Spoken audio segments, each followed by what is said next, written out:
welcome to Let's Be Real with me, Ben Hatchett. Today's special guest, my boy, MDotR. How you doing, my brother? What you saying, bro? Respect, man, respect. Respect. First, man, thank you for coming on that today, man. Thank you, brother. I mean, I've listened to you for quite a few years, and why it's a special one, because when I was away, obviously, you know the story of being away, I had your music away, so you know when I heard your songs and that, it always gives that that few minutes of escapism and that as well. Yeah. Thank you. Thank you, brother. Again, I watched your podcast with James, and yeah, man, crazy story. So it's a pleasure to meet you, same way. So yeah, man, it's nice vibes, man. Yeah, man. Appreciate it, brother. So what normally start like from the beginning. Obviously, you see podcasts saying growing up, this, that, the other. Yeah. Born on Little Isle of Sheppey, man. Yeah, I was born on the Isle of Sheppey. Till I was about 12, 14. Family problems early on. Mum and dad split up, the usual. The usual stuff. It's like it's most people's story, but mum and dad broke up. I got stabbed by my brother when I was 14. Don't think I ever actually talked about this. Wow. Yeah, my brother stabbed me when I was 14 in a fight. It was just crazy times back then. It's just like boys in a council estate. It was mad. And I ended up going to stay in London for a little while. Kind of opened my eyes to like a bigger world, because when you're here on the Isle of Sheppey, it's a small little place. Sometimes you can get stuck in, you know. And yeah, man, come back here, got myself into trouble with a load of guys from London, and then moved back to London to get out of trouble. It seemed weird, but I moved to South London, Lewisham, to get out of trouble. Yeah. And so Lewisham quite like a social area, like troubled area. Yeah, it's just like this is as well, innit? And where I grew up here, and everyone around here was doing crime, and when I was like 16, like 17, like a lot of South Londoners moved here.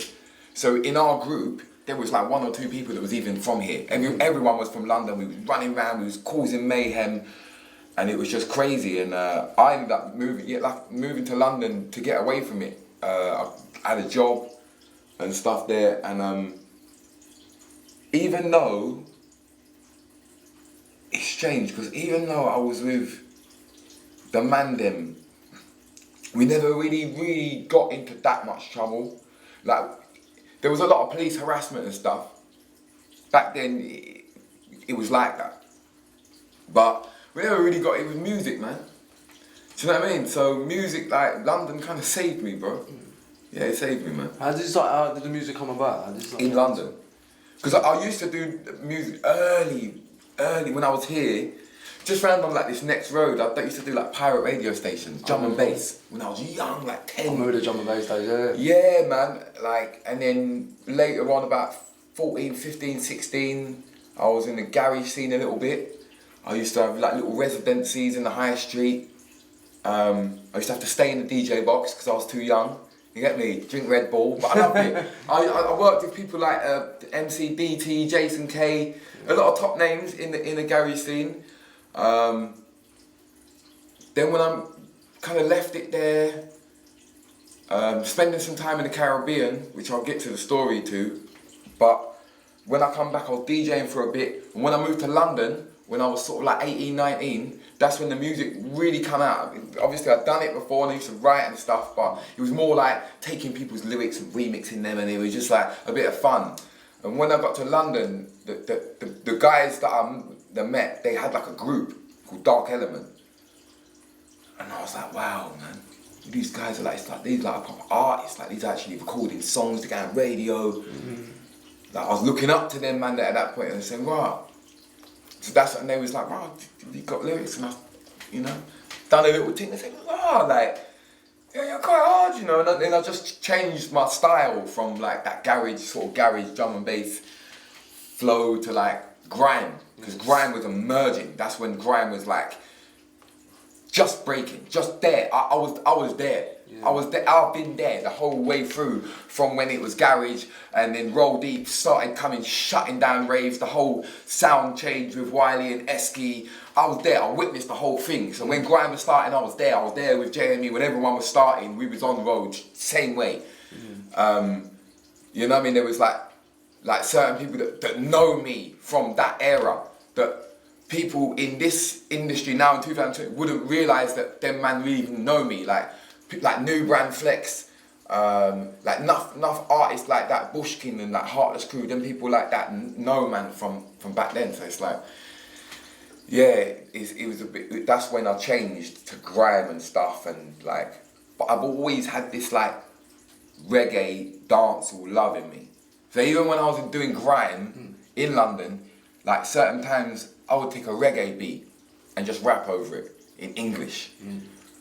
Or in my grime lyrics, I might just spit normal English, but then one little twitch, I can't remember one lyric, like, take it easy upon them, they don't want me to get greasy upon them, and I pull out the thing and I squeeze it upon them. And that was way back, so, and that's when people now say, he used to talk English and he was doing grime back then, now he's completely changed and he talks Jamaican. You didn't see that, because we never had YouTube. Didn't have that back then. It wasn't out there like. It was like the DVDs back then. You remember, DVDs and stuff like that. Yeah. So you would have never heard it. You would have never heard my music. You would have only heard the one or two things that is on there, and maybe that didn't have no pato in it at all. So people judge from that. You know what I'm saying? But yeah, after that, after like getting into music, like in the grime industry and like that, that's when I kind of found myself, and I was doing songs with a man. Then we had a group ourselves, DRL, and there was Bear Man in it, and like we was taking all the best members from the other group, and it was a good vibes, man. It was good times, man. It was just Bluetooth. Them times there, all you had was Bluetooth sending it. Yeah, and it was wicked times, man. Standing outside the Dirty South in Lewisham. Just every man just spitting lyrics. It was good vibes. I don't see that no more. I don't get that no more. But I just kind of like always had this love for reggae and dancehall. And I was like, I don't really like grime, man. I don't want to really keep doing what everyone else, all the man them are doing. But I don't like the man them are gonna not look at man different if I do different type of music. But do you know what I'm saying? Like it was very like back then. It was very like road, man, like road mentality, like you're tough, and it's like, man don't sing, bruv, and all, it's just bare testosterone. Yeah. That's how it goes when you're younger, I suppose. And I just started going to the studio on my own once a week, on a Wednesday, once a week, and I'd record something completely different. It might be singing, it might be on a reggae beat, a dance beat, and I put together this little mixtape called MDotR, You Mad. And yeah, man, that was the start, bro. I remember I shed a tear when I sat down, when I got my first CD and I looked at the little cover. It was a shitty little cover, man, like photocopy looking thing. But I was proud. It had all my songs in it, you know, and nothing like it was little like hood famous songs. Like people in the hood know it. Do you know what I mean? And I got my little name around. You know, like Lewisham, Woolwich, South London, a little bit, little Peckham, and certain little places, like maybe a bit more around. But again, we didn't really have internet, so it was just local then, so it's more like South London. But I've got my little name for myself. Had a kid, moved here, and that's when I had no, what's the word for it? I didn't have no influence around me. Now I'm on my own. Now I ain't on road no more. I'm not a road man no more. I'm in my house, got a little baby. How old was you at this point? Maybe 22. 22. Like 22, yeah. 22, 23. And yeah. Was that like becoming a dad then? Yeah, that was a shock. You know what I'm saying? Because the whole time she was pregnant, I never really took it seriously because I was on road still, and it was only until her water's broke and went to the hospital like it hit me. So that was like a big shock. But I think I was kind of ready at that point anyway, and moved here. Literally just took her stuff the next day. The next day she was born in Woolwich Hospital. next to Elizabeth or wherever it is, can't remember, that's bad. Just drove back the next day, left, and yeah, that's when I found myself, man, and I started doing like a bit more dancehall, but still, it was still quite English, predominantly, like 90% English, 10% patois, Jamaican. And I had little good shows, man. Started putting on little events with the man them from London. I was bringing them down, putting on shows, bringing people down like Lethal, Bizzle, English Frank. Who else did we bring down? A few, like P Money and the Grind Boys and stuff, and a few people, man. Heartless Crew again, and yeah, it used to be a good little thing, man. Used to ram the whole venue out. Yeah. Ram it out, bruv. And yeah, that was that for a couple of years. That went on and just kind of stagnant. It's like, it's what it is kind of thing, do you know what I mean? Putting out music videos, doing bare work, hoping for 2,000 views off of the video. Like, seems mad now, but. What was your first video? What was the first music video?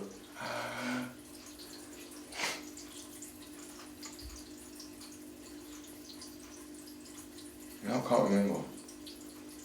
Probably with the boys. Yeah. Doing one freestyle or something like that. Yeah, probably with one of the boys. Probably the earliest one you'll find online is Struggle No More, it's called. That's probably the earliest one you'll find. But yeah, where am I? So from getting like to hoping for like 2,000 views. That's what, yeah. So I'm going to Jamaica. I'm spending time in Jamaica. I'm working with artists. I'm supporting the big artists that are coming over from Jamaica. Shaggy, Version. With Shaggy, yeah. Conscience, Lady Saw, a lot of big names in dancehall. Yeah. And I was doing shows every weekend, open mics for free, just like 2 or 3 shows, but shutting it down. My style. Now I'm building my style now. I'm using a lot of dancehall beats. Now it's English, but it's more pattern now. Now it's 60, no, maybe I'd say 70-30 now. But I'm doing a lot of whining and dancing. Yes. And in this thing, like, people get mad. A lot, the black community are going mad. They're like, this guy is sick, bruv. Like 30 seconds, I'm showing anyone I'm going to the dance, I'm saying, bro, listen, watch this show. Give me 30 seconds, bruv, and it's done. The whole place is shut down, watch. If anyone knows me from back then, they'll tell you, man, every weekend, 30 seconds. You used to get to my little whining part and done. And yeah, and one day I said to my brethren, who was a real, like, hardcore gunman, Yardie. Yeah. And I said to him, bro, I don't like the sound of English rap. It doesn't interest me, that type of music. I like dancehall music, bro. I like the sound of the accent. That's what I like. I don't like the sound. I don't want to. This song I don't want to speak like that. I want to speak in pattern. Like, what do you think? He said, no, man, do your thing. Obviously, coming from a bad man, you're like, yeah, it's all good. Like, it's good. You do whatever you want to do in life, bro. Come on, man. Do you know what I mean? And that's the point where I really changed and really went in with the full pattern, fully, and that's when it hit the internet. You know what I mean? That's the thing. So what you're saying is like when you're going to do something, like if you were sitting there sort of hesitating with it, you wouldn't have been able to put that full energy into it. Sort of like, so when you're going to do something, be strong, be bold, and just go hard, innit? Yeah. Because I messed up my career, bro. I know, I can sit here now, because I'm not silly, bro. Like, I should be further than I am in music. MDotR is famous for MDotR. As an entertainer, as a cooker, as a cook, chef, YouTuber, social media influencer, ganja man, and music. That's what I'm known for. I should be further in music than I am now, and that's why I made the mistake, because when I went viral, it was like, whoa, I'm not ready for this. Because I'm used to being with the man them, I'm used to being with I've never been disrespected before in a comment. Now I'm having millions of people laugh at me. I'm like, wow, this is I don't know how to deal with this. I'm going yard. I flew to Jamaica. Yeah. Yeah, I flew to Jamaica. The first time I went viral, I'm sitting there and I'm saying this thing going viral because I've done this little freestyle, 100 gal. And I've done it, put it out, done a little video on Instagram. These times I've got about 2,000 followers on Instagram. No one even looking at my stuff. Next thing someone's tagging me some stuff and I'm saying, wow, people are laughing, but the person I know them and they're laughing. I think, why the fuck are you laughing, blood, at my thing? Like, I know you. It's a woman, but you're the very like respected person in this. I was thinking, what are you laughing for? This was me realising this new day and age of viralness. I didn't understand it, bruv.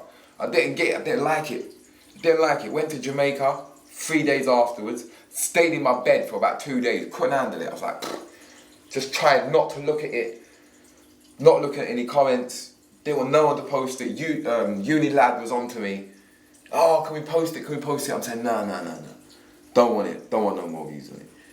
Mentally, where was you at mentally when you said Bad, man. Bad. Like, I mean, I didn't know what to do. My baby mum was calling me, saying, look at all this, and you've got a kid, and, you know, my mates are saying, why are you seeing this, bro? And then my manager at the time, I stepped back, I said, I'm gonna have to take a step back. Like, this is way too much. I'm like, right, you sold me out, man. No disrespect, Tips. I know you was there for me, and I do appreciate what you done for me. I do, if you're watching this. But you did sell me out at that point, man. Let's be honest. At that point, you sold me out. Everyone sold me out, apart from certain man. Certain man was saying to me, nah, bro, you bust now, fam. What are you talking about, bro? You got millions of views, fam. Are you mad? Nah, man. Flew to Jamaica. Met up with a man that... it's a funny story because it wasn't even meant to be like that. I was meant to go with my badman friend, same guy who was in the studio and said, because I was doing songs with him. The one who said, go to it, man, like, do your thing. Big up action, man, brother. I'll never forget what you done for me, fam. And he was flying to Jamaica. I said, right, I've been to Jamaica loads of times, but I want to reach with you this time. I want to, you know what I'm saying? Because I've been there a lot of times. I've been with friends and done shows and stuff like that, but I ain't really lived it. I want to go there and really live it now. I said, alright, so we've got there now. I've got this, but we had 2 different separate flights. So I've reached to Jamaica. I feel like I'm just talking bare. It's a podcast, but that's what we do. And that's a good thing. I hear you. I've reached to Jamaica now. Call him, say, yo, brother, we there. And say, you know what's in the reach, dog? I missed a flight and them tell me some can't reach until next week. I say, oh, the bomber clock, you gotta tell me, fam. These times they remember I ain't got no hotel, ain't booked no hotel, I've got nothing. Booked nothing, I ain't got really money. Them times that man was struggling, it weren't like that, didn't have money like that. You get me? What I did have is my brethrens then from Kingston and Portmore. They was coming to pick me up just to drop me to my brethren's house because he was coming on a separate flight, etc. So I got in the car now and brethrens them are there. I'm comfortable because I know everyone. Yeah. We're on the internet all the time. We always chat through the internet and I've linked them man before, so I know, you know, they're my friends. Yeah. Like, I actually feel they're actually my friends and I know all of them and I trust them. And so he's like, yo, so Wagwan. I said, boy, I mean, I'm not in a better. I look like me, I followed up Portmore. And he said, alright. And that's when, so we drove to Portmore, took about 4 or 5 hours. Got there, stood at the car, I said, rascal, what the fuck have I done? Where the fuck am I? I have not seen this part of Jamaica yet. What was it like? Ghetto. I was in the ghetto, in a place called Newlands. Yeah, Newlands, and it's, and if you ask any Jamaican who knows about that style, ask him Newlands if you have bad people place that. I've seen the film Shutters, do you know what I mean? Is it like it's that. Newlands is a bad people place. And then we pull up there, it's funny how I pull up there first. Now I'm a bit like scared, do you know what I mean? But I'm with the man then, so I'm half alright. But I'm in this place like, scared, like, I've grown up in South London and that, but this is I'm out of my depth. I've been to Jamaica, but this I'm out of my depth here, bro. This is the ghetto right now. It's the ghetto, this is the hood, this is the real garrison. It's alright. He said, yeah, we're gonna go around the corner, one little dance. I keep around the corner, just outside, this local thing, that's alright. When we got there, I'm seeing bare people that I know. Because we got groups on WhatsApp, right? And they're all in there, we all chat to each other, we all post each other's music, we speak to each other on WhatsApp, and you get closer people, do you know what I mean? Oh, some of these people I've spoke to for about 2 years. Do you know what I mean? They're like, Bumbuckler, MDotR. Now I'm feeling a bit better now, I'm feeling like that I know actually most of the fucking people here, and there's about 30, 40 people here. I feel comfortable. My bed's saying to me, where do you want to stay? Like, do you want to stay at my mum's house, or is there there's a one little hotel in Portman? It's not tourists. Tourists don't go there. It's called Back Road. Now, any Jamaican is gonna laugh at this point. Back Road is a bad road. It's a bad road. It's like where all the prostitutes are. You can get robbed and killed on that road there very, very fucking quickly, bro. Yeah. I shouldn't swear. Is it swear? Yeah, you can say. You can get robbed and killed real quick on that fucking road, man. Real quick. And so I've gone there. I didn't know this at the time. I've only found out where I'm like later on in songs that I found out. I didn't even know where I was. Do you know what I mean? So as we drove around to the hotel, like I've seen on the side of the road, I'm sitting man chilling, he pulled up and I was saying, yo, I knew him as well. I'm saying, right, now I do actually feel comfortable now, even though I'm not fully comfortable. I half know a lot of people around here, so I'm alright. So got to the hotel, got in there, I'm like, fuck. What was the hotel like? Gritty. Yeah. Dirty. That's what I was thinking about. I was so trying to Ah, mate. Like he's gone in and he's paid about 15 quid English money for this room. Anyway, I'm in the room, a bit like paranoid, a bit like, can hear people talking. Feel like I'm in jail, bro. I ain't even been jail, but I feel like I'm in jail. So yeah, I'm like, right, okay. At this point, I don't care if I can't smoke. I'm rolling a spliff and I'm smoking a spliff in here. I'm not going out there. Yeah, I'm not going out there. I'm not a newbie on the wing. I'm going out there. I'm smoking here, bro. So I smoked my spliff, woke up in the morning, looked outside. Well, it was raining and it was just the not nice part of Jamaica. Nothing, no palm tree, not palm tree in sight, just rubble and just rubbish and shit. And I thought, okay, then my brethren come pick me up. And from then I just love Jamaica, man. Just got more and more used to it. So when I go back the next year, I go back to the same area, same every year. So now I go to that bad people place in Newlands and everyone knows me. Everyone from the jelly coconut man on the court now to the suit man, they all know me. And is it what you needed out there? That's what I needed. I've gone way off track what I was even talking about. You've gone there to get away from so I've gone, this is what's happened. So this is what's happened in the time I'm in Jamaica. Now I'm in Jamaica. Now is the point that I'm getting to, people. I've gone on TV in Jamaica for competition. It's 3 artists. You get a minute to perform. You're on national TV, TVJ. It's the biggest TV station in Jamaica. Prime time, 7 o'clock in the morning. Everyone watches it before they go to work, school, etc. I'm on there. How does that come about? How did you get on that? I knew a bridging of mine knew me. You give a man a little 20, 30 quid, you're on there. Yeah. That's how it goes. That's how Jamaica works. So yeah, I've gone from a really, really bad place. Remember 3 days ago, you know, I'm in England in my bed. Bad people are laughing at me, I'm getting terrorised. Bad. This is only 3 days later, I've gone on TV, I've won. The Jamaican public have voted for me to win. Well, that's a big statement. Yeah, so that there was like God saying like, be you, bro. Just do you, bro, because here is a different thing, bro. This world is a big place, and England is not the only place in the world. And I won, when I come out of there, I was like known, like people were recognising me. Yeah. People were recognising me. So I've come back to England, and now I'm known as a sort of viral sort of guy in England. I would have supposed I've hit a couple of million views or whatever. I said, alright, I got something. I got one freestyle, bro. No. I went back to uni, lad, and I give them the same video. I said, fuck it, upload it then. I don't care, bro. Upload it. They've uploaded it. Half hour later, I've been taken down. It says copyrighted for the beat in the background. I said, alright, I'm gonna do another video. Don't worry. I'll just got my phone at the time. Just put it like that. Just done one freestyle. Doogle dagger, doogle dagger, doogle dagger. I don't know where it comes from. Done the freestyle now. Sent it to them. They said, I said, listen, just let me know if you're gonna post it, because I'm millionaire chatting to my millionaire lunting. If you don't want to post it, don't post it, I'll post it. Because I know right now, something I go on, if I post this, it's something I go on. So they said, no, we want it. What meme do you want to put on it?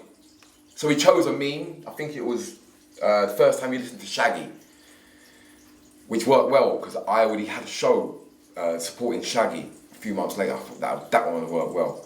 So done that. They said, send me the lyrics. Sent them the lyrics. Boom. Wow. Millions. I'm seeing 2, 3, 4, 5, 6 million. Oh, now I'm popping on Facebook, like mad. Instagram, still got only a little couple, not that many, but it's building up a little bit, you know. Done that, and then got quite known from that freestyle there. That hit a good, all in all, probably hit a good 10 million views. All in all. Was that biggest number so far? No. So that's when Black Box called me, and I remember it because I've done a show, and it was the first show that I charged money for. Yeah. And the next day I charged money for done the show, charged me. It wasn't even much, about £200-300 I think. But to me that was like my first little booking thing. I said, alright, it's working out. When I done Black Box the next day, now that's when things changed, because my business said to me, bro, because this is when I've done like drill, but I've done like dancehall on drill, like in patois but on drill. And I don't think people had really fully done it last time, especially not a white guy anyway. My bitch is saying, no, bro, this is viral, bro. You're gonna go viral with this. And I'm saying, boy. The day that dropped, that's when everything changed. Yeah. Every platform in the UK posted it. Now I've gone viral and gone viral before, you know, Unilad and all this, and a lot of white people. Now it's hitting Grind Daily, Link Up TV, Wall of Music, you know, Unilad. It's hitting this has got like 12 million views on Unilad alone. Yeah. It's got 1 million on Wall of Music. It's got 1 million over there. It's got 100,000 there. Grind Daily, 100,000 there. It's on their Facebook. It's on their Instagram. I'm everywhere. That's what really How was you feeling then? How was that made you feeling? Yeah, no, We've gone from literally a dark sort of players to now literally you would. Yeah, it was good. I mean, still memes are still going around, and it took me a little while in my career to get my head around this meme thing. But I like it now. I like it when people make the memes, because I just get loads of followers from it. Get loads more, yeah. And it's true though, isn't it? It's all light-hearted, do you know what I mean? It's all light-hearted. First time when you drink KA or something like that. You know what I'm saying? But it's all light-hearted, you know, so I don't really mind it, man. But yeah, that's the music story, man. And I could have been further, because when I went viral with that Black Box, that's the main point that I'm making. When I went viral with that Black Box, I don't really like drill music or grime music. I like dancehall music. So I've varied up, because now I've got a fan base. Now I've got a voice. I've got a fucking blue tick, bruv. I'm what? You don't chat to me. I'm doing my thing now. I'm doing my own thing now.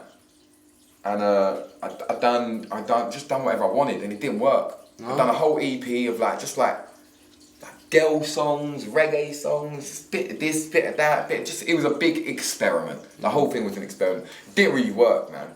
There's a couple songs off it that done well. Style and Patan, a drum and bass tune with Shaggy. One of the freestyles that was on One Extra, DJ Limelight, done well. But apart from that, it was a bit of a foul, really. And that's when I found myself. Okay. That's when I found myself, and I was like, this full-on patois thing is a bit too much. And these times here, I'm doing a lot of like interviews now. So people hearing my story, and they're saying, "Well, but this brother don't talk Jamaican all the time." And I'm saying, "No, this must, and I'm saying that more time I don't talk Jamaican. More time I speak English. The music, that's when I speak Jamaican, because I like the sound. That's the sound that I like. Hence, if we go way back in the story, I'm telling them I don't like the sound of English and grime music. That's why I speak like it, bro. I would like this. I wanted it to sound like it did. Yeah. Authentic. That's what I wanted it to sound like. So I made that mistake, and I think with the freestyles was damn well, because it was half had that energy of grime in it. But I just come to, and I've done a song, Lickle But Talawa. And I've done a video for that, and that's when I found myself. That's when people was like, no, this guy's actually sick, Like, and it was a really, really good blend, like, of English and patois. Like, it weren't too full on. Like, for people, it was a bit more easy listening. It was a bit more easy to, like, get and understand, and it worked. And I've just been trying to work on, like, same kind of music, like, since then. Like, that's why if you hear in my lyrics, it's a lot more, like, blended up, and it's a lot more English. Even in my freestyles now, I'll talk a lot more English and just blend it up nicely. And it's just natural now. It's just really, really natural now. It's like I might say something in a freestyle because it's the slang in Jamaican slang, and I like that slang, and that's the slang that we're talking. But then I might not know how to get that whole full sentence out in patois. So I'll just say it in English, and my mind doesn't think. It automatically does it, because I've done it for so long. It's so natural, especially with Cook and Vibe, and then people start realising they understand me. They say, well, he don't really talk like a white guy, and they really all the time, but it's just like, even there, it just comes in. Like, it don't make no sense for me to talk to you in an accent. That doesn't make no sense. If you was a Jamaican podcaster, I would. Because I can balance the two, so it doesn't make no sense doing that, and it just, bro, it's people skills. It's people skills. I go to Jamaica, get off the plane. You need taxi? No, I don't need taxi in a bit. Brother, I'm a good fam. Everything good, man. My IRE, everything, because it's people skills. You're not gonna take me for no tourist now. Now I know what I'm doing there, and everyone's Jamaican. Yeah, man, I'm Jamaican. Yeah. No problem. Yeah, I like it. England, I'm not going to go around talking to English people. I'm including black people. A lot of black people wouldn't even understand if man fully talk patois. It's only like man's grandparents that are really like, Jamaican. Like most English, like most, they're like hit now in this day. Like most black people's generations are English. Yeah. So, I mean, generations and generations of English, bro. So it's like, do you know the amount of times, bro? People say to me, you have got more culture than I have, bro. Like, and it's because I enjoy it. Your parents are Jamaican or African or wherever they come from. You grow up in the English, community or whatever, the same as me, but I was bored of it. I liked Jamaican stuff. I like palm trees. I like ganja. I like reggae music. I like that in it. So like, that's just what it was, man. So yeah, that's the music story, really. That's the full story, man. Literally. It's funny how people want to try and judge when they say that, like, try to dislike the other, but when it is, you just like following your passion, do you know what I mean? Representing your passion, and that's the most positive thing. A lot of people I always find when they don't want to do something, when they're scared to do something, this, that, the other, they just want to dig other people out, you know what I mean? But I think when yourself and you follow your inclination, and you do what's you, do you know what I mean? That's when it's being real. Yeah, that's what it is. So anyone wants to sit there and try and dig out this, that shit's bullshit. Like, I hate the trolling stuff, and I've started getting it myself. I get it, and I've been talking to people with it. No, I think when you get the platform, it's gonna happen. Do you know it's so crazy? You know when I stopped taking it serious, I see comments on my posts. This guy go, something, and you say something back to him, and they say, hey, my guy, you played. I said, no, you lot are missing, bro. You don't even not like me. You don't even know, you're just commenting. Yeah. You're just trolls, it's just Trolls, stupid, man. it's childish. This is new generation. It's like that thing, like when you go live on Instagram, you're just gonna get people. I ain't got time to block people or single people out. Like, I'll just chat with your chat, man. And brings me to my new single. This is probably the realest song I've probably put out in my life. Oh, that's a big statement there, bro. It's a realist. You're a veteran, bro. When you turn around saying that, bro. The realest. Yeah. I don't know if it's the best. I like it. I best. love the song, but it's the realest. Yeah. Like I say to it, like in my lyrics, I say, look, and I understand if you don't like me, cause my mother used to tell me, say there ain't nobody like me, and the reason why I'm different is the reason why they fight me, and the reason that I stay strong is the reason why they like, hold on, because this is the realness. I say, and I understand if you don't like me, cause my mother used to tell me, say there ain't nobody like me, and the reason why I'm different is the reason why they like me, and the reason that I stay strong. No, I keep messing it up, bro. I messed up my own song. The reason, a big statement, you know. First of all, let me just clean up this because it's getting all complicated. The song, like I say in this up, means a lot to me, bro. Like I'm saying things like in it, like they thought it was a joke, they didn't want to listen, like just a lot of deep stuff. Like if it weren't for Cook and Vibe, like I'd lose my drive, and I would have. I would have lost my drive if it weren't for Cook and Vibe. I wouldn't have been here. Yeah. Just things like that, like, and then back to the lyric and the second verse. I say, and I understand if you don't like me, cause my mother used to tell me, say there ain't nobody like me, and the reason why I'm different is the reason why they fight me, and the reason that I stay strong is the reason why they like me. You see me? Yeah, okay. It's a love to all my fans. It's a blessing in the real life. No time for negativity. You can't style me what I feel like. Because it's like, different, bro. I understand if you don't like me. I understand if you don't like me. And that's it. There's no more to it. I understand if you don't like me. Because I'm different, bro. You might not like who I am. Because I might not like you, bro. You get me? So that's just how it is, bro. It's literally no more to be said. Like, if you don't like, so you know what I'm saying? So, you said there, like Cook and Vibe, save you. What do you mean by that then? just doing music and like now getting a lot of views and a lot of attention, you know, and we're talking, this is 2018, so we're talking 2020 now. It ain't the same. Dropping songs, it ain't getting the same. Lyrical Battalion, I'm getting 500,000 views on that, but it ain't the same. It ain't the same.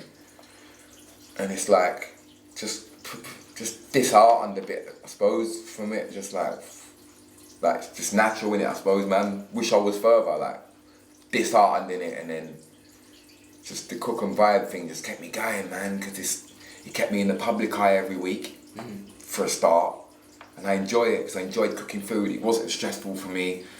It was like... You're a proper chef, innit, bro? I've been watching these Cook and Vibes, Vibes, innit? Like, I can cook. I can cook, bro, innit? So... And you're creative with the cooking as well, you don't just cook on like, we ain't talking just kitchen stuff either. We're talking like, what's the one you did on the garden? We don't need a barbecue, I see it, so I've been watching, bro, we've watching. We've done it on the shovel. Yeah, shovel. Garden pickles. Garden fork. That was the one, innit? Yeah. Yeah, it's just, with that, man, it was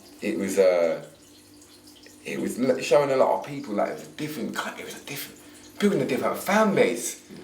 Got about 30,000 subscribers on the YouTube, but I just don't get a bad comment, bro. Never. Like, never. And I think it's so like that. I think if you got that, like, you're coming over to put a back, you can't really. Because you're going to get attacked on Cook and Vibe if you chat shit. This ain't Grime Daily. This ain't Link Up TV. Keep on the fuckery over there. The fuckery I deal with, these are big people thing around here. Cook and Vibe is big people things. We cook, positive vibes. Don't bring the fuckery around here. go over to your fucking Link Up TV in Grandale and go chat shit over there. It's a great one. I think Yeah, it's man, a great tell one. him, It's just like you're there. Well, honestly, when I've been watching all that, like, it's such a Bro, laugh. it's dumb, fam. Yeah. I've released a song on Link Up TV and it's got the most bad comments, bro, just because 2-3 people want to chat shit. Yeah. Then I've dropped another song and every comment's good. Bro, leave me alone, man. I promise you, people. MDotR, bike. Link Up TV, look at that video, look in the comments. Bare fuckery, bare people chatting shit. Type in Link Up TV, MDotR, chopping up the streets. Bare nice comments. It's fucking stupid, bro. It's actually stupid. It's like sheep. It's like, however you push that, if I promote this bottle of water and say, you know what, this cheap, dirty fucking look, no one drinks this shit, man. Look at this bullshit, bro. And that goes out, everyone's gonna chat, yeah, look at it, it's dirty, look. They make all sorts of shit and jokes about it. If you say, look at this water, this is the best water about, this is what everyone's going, yeah, this is the best water. Depends how you post it, depends how you say it. So I realised that, man, some big joke thing. So with Cook and Vibe, it saved me because now I've got a platform. Might not be massive, but I've got a platform. I've got 30,000 people. But it's not always about the silent, though. I ain't got the big thing, but it's the people like, what you're doing, like I said to you, when I was away and had your music, like the others, and sitting there listening, you're giving someone escapes. And when I was sitting like now, recently I've been watching your Cook and Vibes. For like, it was about half hour, 45 minutes and all day, however long it is. You're sitting there giving someone good vibes for that time. It doesn't matter if that's 2, 3, 10, 20 people. Yeah. The thing is about the ripple effect, and that's what you're doing. The only thing that I think has come off it that's affecting me in the long run, like, this is like watching your story. When I watch your story, and what you're like, I just, how can I explain it? So having the life that you lived, the person you are. Not to stereotype you as a tough guy, but it's like being white, tough guy being white. I think going viral when so many white people laughing at me has made me like, wow, white people like me as well. It's a bit shocking. Like, like you, bro. No, I know, but you know what I mean. That's how it's made me feel. Yeah. Until I've done Cook and Vibe, because now people are like, no, this Prince cool, man. Prince cool, bro. Like, he's just a cool guy, bro. He just does his thing, bro. He just does the hard thing, innit? Yeah. That's MDotR. Yeah. And I kind of just, that's kind of what it is. And I think a lot of, obviously, like, to the general public and millions, they probably still don't really understand me yet. But doing things like this, it gives them the extra opportunity if they don't watch Cook and Vibe. You know, like, a lot of people that watch, you know, your stuff, we film different worlds. Not the people, not yourself. You're not, obviously. You've been out. Do you know what I mean? You've been around man all your life, I hear you, but I'm just saying, people, the market that you would attract might not be the market that I would attract on Cook and Vibe. I feel like it, do you know what I mean? Like, people watching like your stories, like crime stories, like stories that you've been through in jail and stuff, and then a white geezer jumping up and down saying, "Why chopping a coconut?" It's a different thing, you know what I mean? But that's the great thing in life, bro. Just to even know that you listen to my music is a blessing. Do you know what I mean? Because I watched your story. It was an amazing story, man. I appreciate my brother. Amazing. I've been watching years, man. Like, what I liked as well was all the names you just found out back then. Because you're a veteran in the game, innit? That's a complete compliment. Do you know what I mean? Like, you've been around from day, bro. Like, when you say all the names like Jamie and all this and all that, like, before it was all them. And then, man, they know me. Yeah. They know me, and it's like, because that's what I like. I'm like, for instance, I was at one thing with Bushkin one time, and I'd never met JME before, and I walked backstage, and he said, "Yes, MDotR, but." Just that's enough for me. Yeah. That's enough for me. Like, obviously, I know Jammer quite well, all the grime guys like that, but that's enough for me. The only one I don't know is like Skepta. I don't know Skepta, but even like the new artists, them, you know, I got relationship with the artists. You know, everyone knows I've got a good relationship with Nines. You get me? He's a real G, man. He's just one of them people, like, from early, never judged the book, bro. Like, and I just think, but then again, a lot of black people realised very early on the things this guy's saying is real street slang in Jamaica. You don't just like, and if you follow my story, then you see that I'm in the hood. I'm in the ghetto. I'm there. I'm actually living it. I actually go there. I really do it. So a lot of black people appreciate. I've always got so much love from black people, man. They saved me. It's my career. This is my whole. It's everything to black people, bro. They saved me, man. Like to the point where I've been in Brixton, and one Rasta man stopped me one time. He said, please, never stop doing what you're doing. I said, wow, that's deep, man. My bedroom was with me, you know. He said, wow, bro. Like you've got an effect on people, bro, that you don't realise, man. What does that? How does that make you feel when you hear that? When people tell me that's such a deep. Like, how does that make you feel when people say like, it's not that until because obviously you get to a point in your life now where I'm like, right, I understand it now. I know why I'm here. I am, that's how I say, cook and vibe, connecting cultures. Yeah, because that's what we do. That's what I do. I connect cultures. I grew up in a very, very predominantly white council state, and straight into a predominantly black community. And my whole life, I've seen the complete balance between the two. And I've always had like really good friends, like proper white guys, like proper like, you know, not a lot of these guys been jowls, like my pal Chris McLean. People like the white guys, but they've just been in jail all their life, but they know how to take me. It's Little Mo. It's Little Mo, they call me. It's Little Mo, do you know what I mean? It's like, that might even not be their thing, but they just don't even watch it, bro. Do you know what I mean? They just like, he just does his thing, that's his thing. Yeah? We love Little Mo for him and what he does, because he's a real brother. Yeah. He's not a bad man, he's just a real loyal guy. And that's why I've got so many bad man friends. Literally. Every single one of my brothers are bad man. Because I'm loyal. I'm just loyal. I've never gone behind their back. And they trust me. And they're good people. Do you know what I mean? And people that have come away from that lifestyle now that would do anything for me now. Like anything. And the industry would never see that side of my life. Do you know what I mean? But like, I can't even name people because he wouldn't want to be named. But my brethren's like, I love them, man. And they love me, bruv. They love me. And they say like, oh, this drill music. They say to me, oh, this drill music, blood. You know, we actually do this, you know. And I'm like, I know, but I don't. Do I?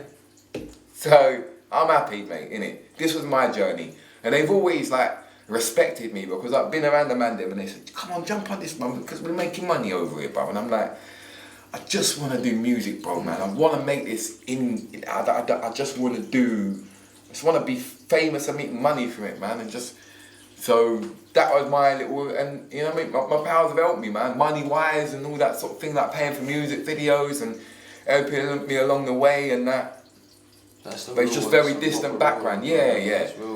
But they know who they are anyway. I don't need to say that. They know who they are. And the real watching is people. 100%. It's about relating. 100%. A lot of people relate to that, and there's a lot of people relate to that, man. It's deep. It's proper. That's what it's about.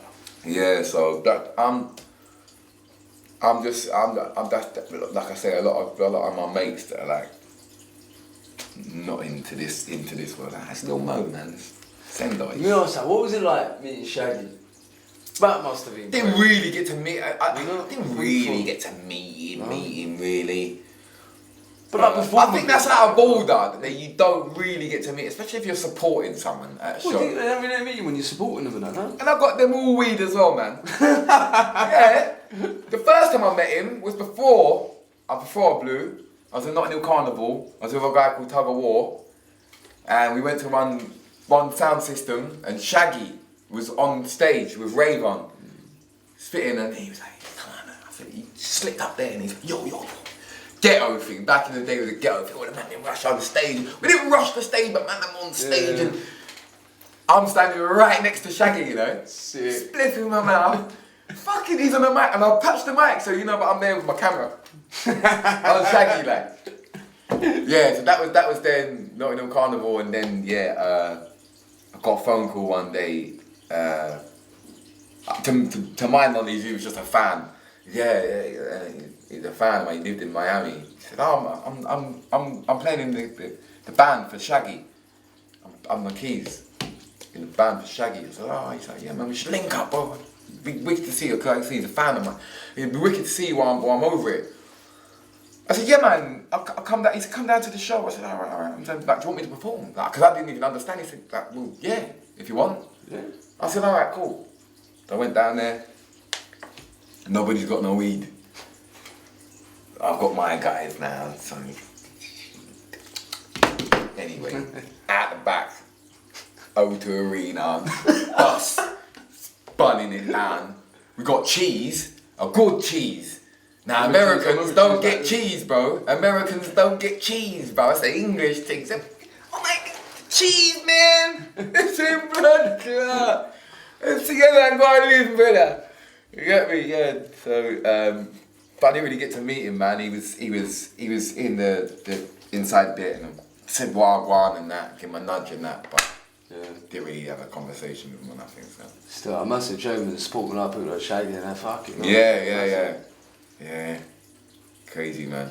The one I would say, like, it's obviously with me, a lot of my things about like sort of changing and building people up, encouraging. I think your journey is definitely representing this podcast, definitely representing that about people being yourself, especially to younger ones, man. So it's like, you know, if you had a message for the younger ones, or like to your younger self, you know, what would it sort of be? Like, what would it be, bro? My message to the youngers is they might not understand it at first. Yeah, just know that they might not get it at first, but they will.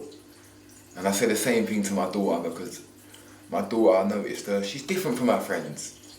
She's got a little different style than them, dresses a little bit different, this different music. And I said to her, listen, you might not be alike everyone around you when you're younger, but just know, just do what you do, because that's what I done. And now, all them people I went to school with, no disrespect to none of them, you know, everybody have to live them life and live them life, all them live them life. And if you have your own business and all them things, they're wicked, good on you, brother. Live your life, do your thing. But I didn't. I thought I chose what I wanted to do, and I never ever changed, bro. I'm the loudest white person, bruv. I am the loudest white person, fam. Anytime I'm dressed, I've got the loudest thing on. Certain times my hair's in plaits, and I don't business. I don't care, and they might not have understood it at first. And like I say, they laughed. They laughed when it all went public. They laughed. They might laugh now, but they know. Man's made a career off of it. You've done your thing, bro. I've got a blue tick, bro. I'm a public figure. You can't chat to man no more, bro. You get me? So it's like, yeah, I'll just say to them, you might not understand it. I even say to my daughter, they might not get what you're doing, but that's when you'll become someone special. Because you didn't. Everyone's doing that. What? All your mates like football. Now you're all doing football. What's the ratio of you're all gonna make it as footballers? Do your own thing, man. Just because he likes football, bruv. You might like music. Don't do music, fam. And don't let no one tell you no different, bruv. Like even now, like my career gets downplayed by my missus. She won't like me talking about this. But because she works and gets up and goes out, and I don't take my thing for a joke. Because it seems easy, but it's not. It's 24/7, like so much pressure. Like I ain't got no pay packet coming next week. Like I know, obviously, I get paid for my music at a certain time. I get paid from Cook and Vibe every month, but you have to get out and get it, man. Yeah. Do you know what I mean? I ain't gonna. There's not no set wage that I get from Cook and Vibe. If you get shit views, it's a shit payment. Done. Yeah. You better promote it, bro. You get me? So, and it ain't gonna promote itself. So. Yeah, man, it's a struggle, but it's worth it, man. It's worth it. Like, it's crazy to even think that I can do anything. I just sit and make a video, chop up a fish, and talk to people and they're interested, and that's like makes you realise, yeah, it's because I'm different. I understand it.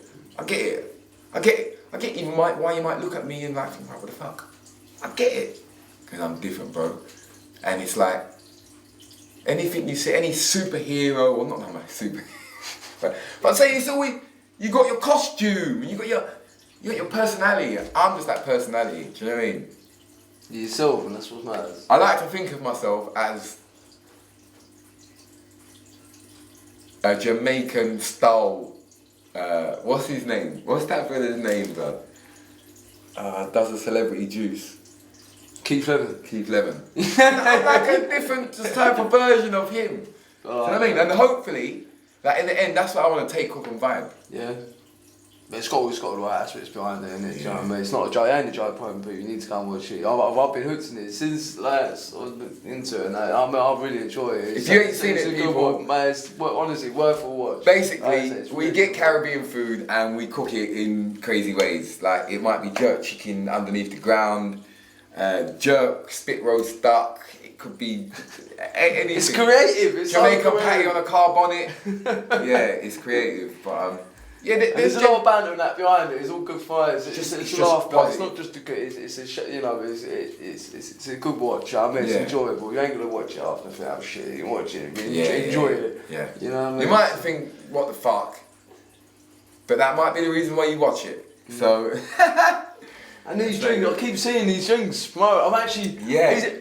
MDotR has actually given me one. I actually feel privileged. Cause I keep seeing these on Instagram. Okay, you know when you see so you think, yeah. I wonder what that's like. And it's, I'm actually now. This is the new thing. I'm gonna try one now because I've actually seen these on your Insta now. Yeah. You know when you look at something, you think, like, I wonder what it tastes like. Or, I wonder what that drink's like. So I am now gonna try some now. Yes, man. Wagwan people. You know what I'm saying? I'm an ambassador for the company, so. Yeah. Now it's got that and now people, it's a 50 because it's got that medicinal taste from the tonic. You know what I mean, like medicine type of tasting. That's nice. But this, that's what I'm saying. The Magnums, what everyone probably used to Magnum, is a tonic wine. So you got the oomph. And there's things in that called the Cheney root and these things, right? And that boosts your rooster. That's boost the rooster. So people, this is. My missus is gonna have that. Then I'll take a crate. she will be happy. Trust me. But yeah, that genuinely is good for men and their strength in the bedroom, stuff like that. Magnum, but this one's a new one. This is called Wagwan, and it's melon and cherry, so it's a bit better tasting. Bit more of a. And yeah, man, Wagwan. You're gonna see it everywhere. How can people get these? They're in quite a lot of shops at the moment, all over the country. Yeah. I'll give you a link. Is there a link? Yeah, there's a link. There's an online link as well. We'll put that all in the description box and that. Yeah. So what is the future? What is the future? The future is Cook and Vibe. Just when I say Cook and Vibe, that is everything. Cook and Vibe, that's the future. Yeah. Yeah, the future is build up the YouTube channel, just keep doing this YouTube channel, keep connecting cultures, keep just teaching people, keep learning about Caribbean food and cooking food. Not just Caribbean food, but all food, you know. And open up a restaurant as a franchise. So like a McDonald's, so Cook and Vibe, cook the same food in each one. Franchise the Cook and Vibe restaurant. Drop my music on my channel, Cook and Vibe channel. Do you know what I mean? I'm still doing music, still gonna do my thing, but I'll just be dropping everything on my own channel. And the Wagwan drink. Yeah, it's looking like that's in my future as well. But that just connects with Cook and Vibe. It's all part of it's all part of the same. It goes together. It's all goes part together. Of the same I can see it goes. It goes. I feel like it's just part of the puzzle, man. I just feel like it's a little part of the puzzle, just to give me a little oomph along the way until we're on TV or whatever. And the song that's just released now. Big statement you put on that one as well. One of the realest songs you ever written. It is, and that's cool. It is. It moves. It's out. Spotify, iTunes, all that. By the time you see this, the video is going to be out. Cook and Vibe. You know what I mean? You just got to type in Cook and Vibe and everything is there from the last 3 or 4 music videos have been on there. Yeah. And man, my brother, listen, what a pleasure. Let me come up and be in person. Thanks, I've listened to you. It's mad because I've spoke this whole time and I've got bare questions for you. Do you know what I mean? But yeah, man. But we can have a little drink after, have a chat. Yeah, man, definitely, bro. And well, listen, you want me to come and cook and vibe? Listen, that's what I was saying. I'll be more than welcome. 100%. If I knew, do you know, if I knew you was coming today, bro, I would have entwined it with the episode. I don't know, man. Next time, man. Next time, bro. Listen, always, man. Thank you so much, appreciate it, man. Thank you. Respect, bro. Respect.